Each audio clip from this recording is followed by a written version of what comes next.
Bandera Reports Afternoon Edition.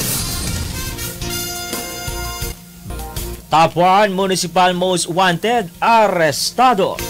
Naaresto ng mga otoridad ang isang lalaking kabilang sa listahan ng Most Wanted Persons sa lalawigan at munisipyo sa bisa ng warrant of arrest para sa kasong panggagahasa. Kaninang umaga, Mayo 28 taong kasalukuyan. Sa report, kinilala ng Colombia Municipal Police Station ang ang suspect na si alias Manny, 53 taong gulang, may asawa, isang karpentero at residente ng Dato Paglas, Maguindanao del Sur. Sa impormasyon, dakong alas 10:02 ng umaga ng ikasahan ang pinagsalid na persa ng Colombia MPS 1st SKPMFC 1202nd Marines Battalion at ng mga law enforcement unit sa nasabing bayan. Bit-bit ang warrant of arrest na nagresulta sa pagka-aresto ng suspect.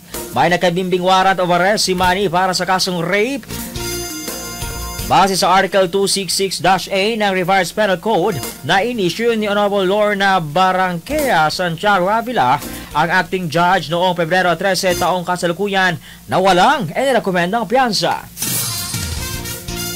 Si Manny ay nakalista bilang top 7 most wanted persons sa personal level o provincial level at top 1 sa municipal level.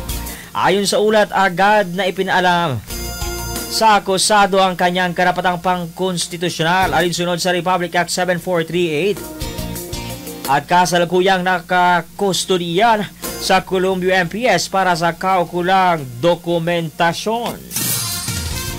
Muling pinatunayan ng Colombia MPS ang dedikasyon nito paglaban sa kriminalidad sa ilalim ng patnubay ng kapulisan at hinihikayat ng ang publiko na manatiling mapagmatsyag at makiisa sa kampanya kontra krimen para sa mas ligtas, maunlad na komunidad.